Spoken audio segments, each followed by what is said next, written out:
Halo sahabat, jumpa lagi dengan Kak Gus. Nah, kali ini kita akan lanjutkan pembahasan kita mengenai cara menentukan nilai limit fungsi trigonometri. Nah, pada kesempatan sebelumnya, pada video sebelumnya, kita sudah bahas mengenai cara substitusi langsung. Ya, kita sudah bahas mengenai cara substitusi langsung. Nah, kali ini kita akan ulas cara faktorisasi. Nah, bentuk-bentuk limit yang seperti apakah yang bisa kita lakukan atau bisa kita tentukan nilai limitnya dengan cara faktorisasi? Langsung saja kita ke contoh yang pertama. Oke, nah di sini contoh yang pertama, kakak sudah punya sebuah bentuk limit, yaitu limit x mendekati pi per 2 dari 1 min sin x per cos kuadrat x. Nah, kalau kita cermati dari bentuk fungsinya di sini, seperti yang kita simpulkan pada video sebelumnya, domain dari fungsi ini ya menunjukkan bahwa cos kuadrat x-nya tidak boleh sama dengan 0. Ya kan? Artinya karena dia bentuk fungsi rasional, jadi penyebutnya nggak boleh 0 kan? Cos kuadrat x-nya tidak boleh sama dengan 0. Nah, ternyata di sini x-nya mendekati pi per 2. Pi per 2 itu sama dengan 90 derajat. Ya, ini pi per 2 ini kan sama dengan 90 derajat. Kita ketahui bahwa cos 90 derajat itu 0. Ya, sehingga secara tidak langsung bentuk fungsi ini dia tidak bisa kita lakukan dengan cara substitusi langsung. Ya, nah kalau kalian belum yakin, kalian bisa coba dengan substitusi langsung ya. Kita coba. Berarti di sini 1 dikurangi sin pi per 2 per cos kuadrat pi per 2. Ya kan? Nah, dari sini sin 90 derajat itu adalah 1. Jadi 1 dikurangi 1 per, nah cos pi per 2 atau cos 90 derajat itu kan 0. Karena dikuadratkan cos kuadrat berarti sama dengan 2, 0 kuadrat. Nah, 1 kurang 1 adalah 0, 0 kuadrat adalah 0. Nah, dari sini terlihat bahwa kita menemukan bentuk tak tentu. Nah, ini kan seperti yang kakak sampaikan di awal, berdasarkan domainnya dari fungsi ini, penyebutnya itu 0. Dapatlah dia bentuk 0 per 0. Sehingga bentuk limit ini tidak bisa kita tentukan nilainya dengan cara langsung atau dengan cara substitusi langsung. Caranya bisa kita lakukan dengan faktorisasi. Nah, yang bagaimanakah maksudnya faktorisasi? Pertama, clue-nya adalah kita rubah bentuk dari fungsi ini yang menyebabkan fungsi ini menjadi 0 atau menjadi bentuk tak tentu, di mana di sini tentunya 0 per 0. Kita coba rubah bentuk trigonometrinya. Nah, di sini ada bentuk cos kuadrat x. Cos kuadrat x ini bisa kita rubah. Dirubah dengan apa, Kak? Kita rubah dengan identitas trigonometri. Masih ingatkah kalian dengan identitas trigonometri ini? Di mana sin kuadrat ditambah cos kuadrat x itu kan sama dengan 1. Ya kan? Nah, kita mau cari bentuk lain dari cos kuadrat x. Nah, jadi ini tinggal kita operasikan saja. Cos kuadrat x itu sama dengan 1. Ini kita operasikan menjadi min sin kuadrat x. Nah, jadi bentuk cos kuadrat x ini bisa kita rubah menjadi 1 min sin kuadrat x. Tuh. Sehingga bentuk cos kuadrat x yang menyebabkan yang nanti x yang kita ganti dengan pi per 2 ini, dia tidak lagi menjadi 0 nanti nilainya. Nah, ya.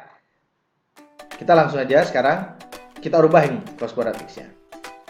Jadi bentuk ini akan menjadi limit x mendekati pi per 2 1 min sin X per, nah, cos kuadrat X kita rubah menjadi 1 min sin kuadrat X. Tuh. Nah, lalu sudah bentuk ini, lalu bagaimana? Kita bisa lihat di sini bentuknya. Ternyata ada salah satu bentuk yang bisa kita faktorkan atau kita bisa faktorisasi. Ya. Bagaimana cara bentuk memfaktorkannya ini? 1 min sin kuadrat X. Masih ingatkah kalian bentuk perkalian sekawan? Nah, bentuk perkalian sekawan yaitu A min B kali A plus B, maka hasilnya adalah A kuadrat min B kuadrat. Nah, ya kan? Kalau kita cermati bentuknya, ini 1 min sin kuadrat X ini, dia menyerupai bentuk ini, bukan? Ya. Jadi, kalau misalkan Kak tulis di sini, A kuadrat itu 1. 1 kuadrat kan 1 ya. Jadi, 1 kuadrat kurang sin kuadrat X. Nah, ini kan bentuknya begini ya. Jadi bisa kita rubah menjadi bentuk perkalian sekawan. Bentuknya adalah 1 min sin X kali 1 plus sin X. Nah, seperti ini. Ya, bentuknya seperti itu. Sin X. Nah, ini. Jadi, bentuk ini kita bisa rubah. 1 min sin kuadrat X itu kita bisa rubah menjadi perkalian dari faktor-faktornya. Jadilah bentuknya seperti ini. Limit X mendekati Pi per 2. Yang di atasnya tetap ya.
Kita bisa terapkan ilmu-ilmu yang sudah kalian dapatkan pada tingkat-tingkat sebelumnya, yaitu mengenai identitas trigonometri ataupun dengan menerapkan bentuk-bentuk aljabar.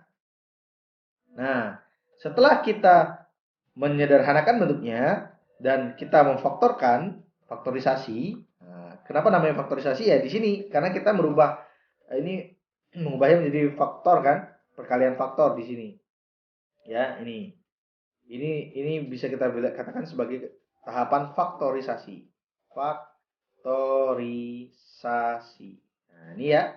Tuh. Setelah kita sederhanakan, kita dapat suatu bentuk yang kalau kita substitusikan langsung, dapatlah nilainya. Dan tidak lagi kita menemukan bentuk tak tentu seperti ini. Tuh, ya. Bisa dipahami ya? Oke, good. Biar lebih paham, kita lanjut lagi ke contoh yang kedua. Oke, nah sekarang kita lanjutkan contoh yang kedua. Dimana di sini kakak sudah punya sebuah bentuk limit trigonometri, yaitu limit x mendekati 2pi dari sin x kali cos x dikurangi sin kuadrat x per tan x.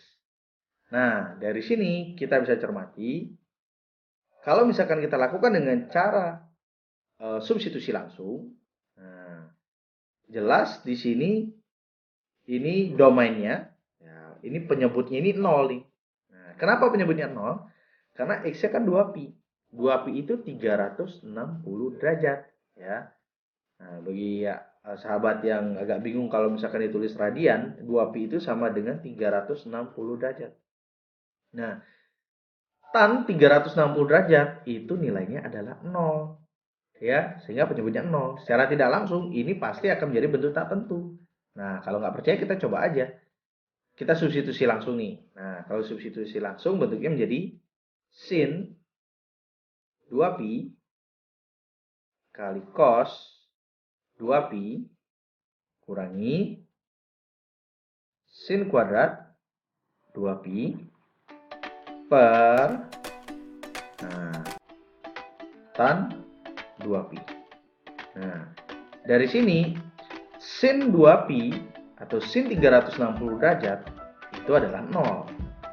Nah, karena dia bentuknya perkalian, nah ini kan karena dia bentuknya perkalian, sudah barang tentu, sudah pasti berapapun cosnya, ini walaupun kita tahu cos 2pi itu 1 ya, itu hasilnya pasti 0. Nah, pasti 0. Jadi di sini 0 kali 1 dikurangi sin kuadrat 2pi. Sin 2pi adalah 0.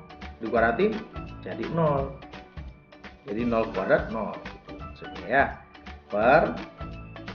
Nah, tan 2pi adalah 0. 0 kali 1, 0. 0 kurang 0, 0. Per 0, jadilah dia 0 per 0. Nah, ini namanya bentuk tak tentu. Tuh. Ya kan? Terlihat kok dari bentuk ininya. Karena dia bentuknya rasional ya, bentuknya rasional jadi penyebutnya nggak boleh 0. Tapi kalau kita cari x-nya 2pi, dapatnya ternyata 0. Nah, itu udah pasti tidak tentu dia. Nah, lalu bagaimana cara kita memfaktorisasi? Sama seperti tadi, kita cermati bentuk fungsi trigonometrinya. Kalau kita amati di sini yang menyebabkan menjadi 0 itu adalah ada tan x, ada sin x, dan sin x ini. Lalu gimana? Nah, supaya ini berubah atau bisa hilang, atau kita bisa faktorisasi, maka ini kita bisa faktorisasi dulu, kita ubah bentuknya yang penyebutnya. Di bagian pembilangnya, bagian atas ini, kita bisa ubah menjadi bentuk distributif. Seperti ini. Ini limit x mendekati 2pi ya. Ini limit ini tetap kita tulis karena kita belum melakukan substitusian. Kalau misalkan sudah kita lakukan pensubstitusian, baru tulisan limit ini bisa kita tidak tuliskan ya.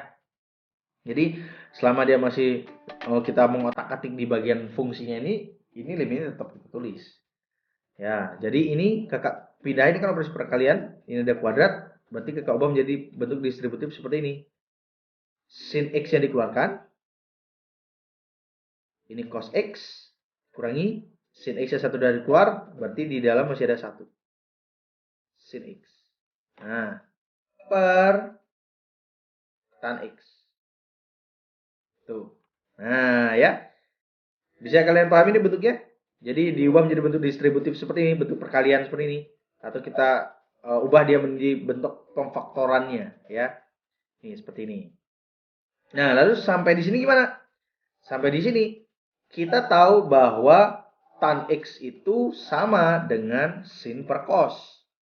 Ya, tan X itu sama dengan sin X per cos X. Ya kan? Atau kalau misalkan ini kita pisah, biar lebih enak nanti ngeliat dirubahnya di sini. Ini kakak bisa tulis begini. Sin X kali 1 per cos X. Ya kan? Nah, sehingga tan X ini kakak ubah menjadi sin X kali 1 per cos X. Jadilah bentuknya seperti ini. Limit X mendekati 2pi. Ini masih sin X, yang di atas tetap cos X dikurangi sin X, ya, per, nah, ini kak ubah. Sin X kali 1 per cos X. Nah, seperti ini, ya kan? Nah, dari sini bentuknya ini sama-sama, ini kan bentuknya perkalian. Ini sin X. Nah, kita bisa faktorisasi, kita bisa sederhanakan dia. Tausia, nah, dapatlah di sini 1, di sini 1. Oke. Sisa ini. Lalu sekarang kita apakan nih? Ini kita bisa operasikan. Ingat, pembagian. Nah, per itu sama artinya dengan pembagian. Pembagian, pecahan. Ya, berarti cos X min sin X per 1 per cos X. Masih ingat kalian? Kalau misalkan bentuknya seperti ini pembagian pecahan, kita ubah menjadi bentuk perkalian, dan kita balik bentuk yang pembaginya ini. Jadilah dia seperti ini. Limit X mendekati 2pi cos X dikurangi sin X. Nah, ini ya, ini kakak kurung. Kali 1 per cos X, ini kan pembagian. Karena dia pembagian, kita ubah menjadi perkalian, jadi dibalik dia. Kali cos X per 1. Nah, seperti ini. Dari sini, ini kita tinggal kalikan, kita operasikan. Tuh. Atau sebenarnya dari sini sih sudah bisa sih kalau kita mau substitusi ya.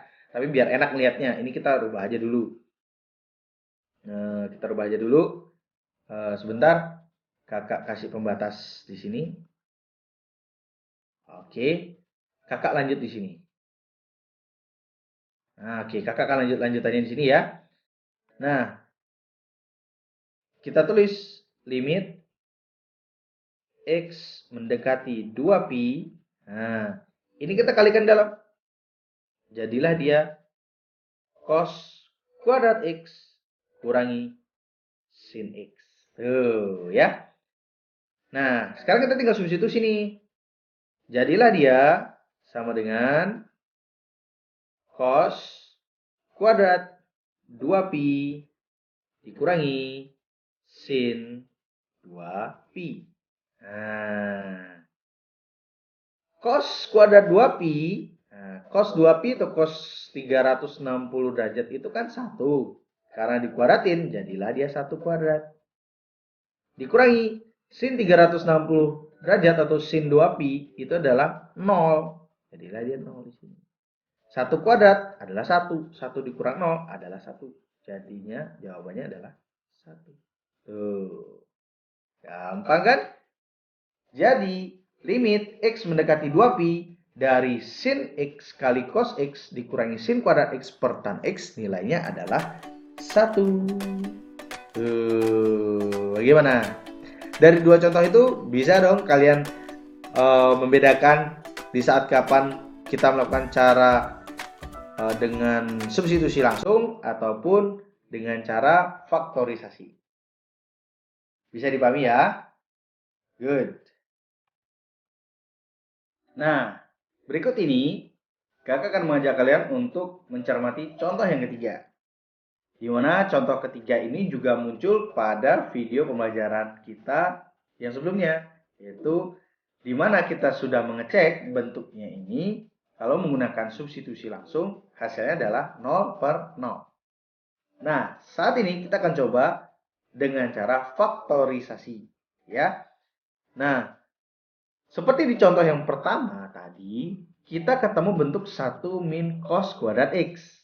Ya, masih ingatkah kalian dengan identitasnya? Jadi kan sin kuadrat X tambah cos kuadrat X itu kan sama dengan 1, ya kan?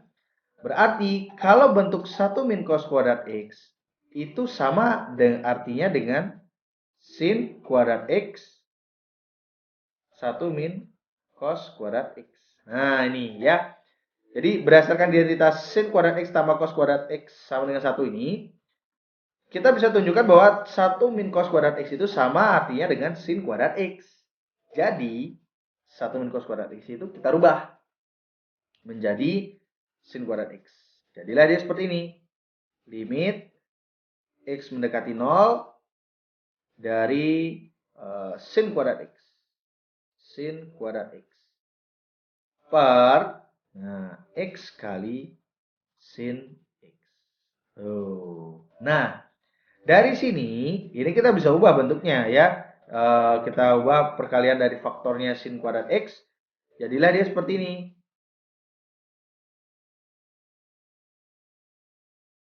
Sin X kali sin X per X kali sin X. Nah, seperti ini ya. Nah, ini ada sin X sama. Sin X sama. Jadi ini kita bisa faktorisasi. Kita sederhanakan. Tangusnya dapat 1, dapat 1. Nah, jadilah ini kita dapatkan bentuknya limit X mendekati 0 dari sin X per X. Nah, terus sekarang gimana? Kalau misalkan kita lakukan dengan substitusi langsung, nah, ini jadi sin 0. Kalau misalnya kita pakai substitusi langsung, ini kan udah bentuknya paling sederhana nih.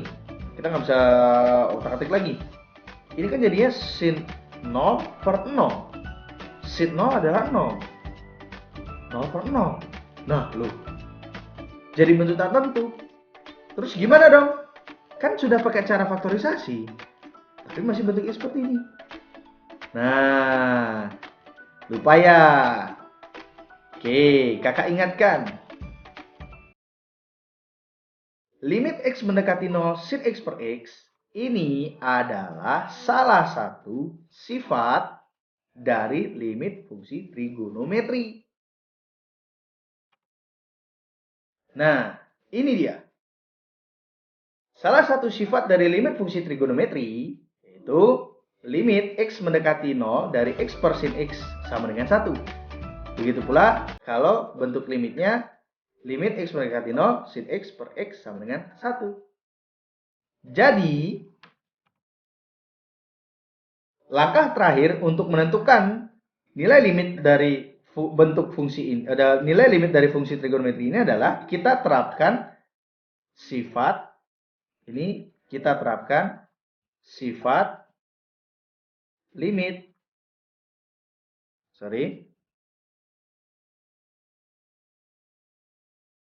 trigonometri. Nah, ya.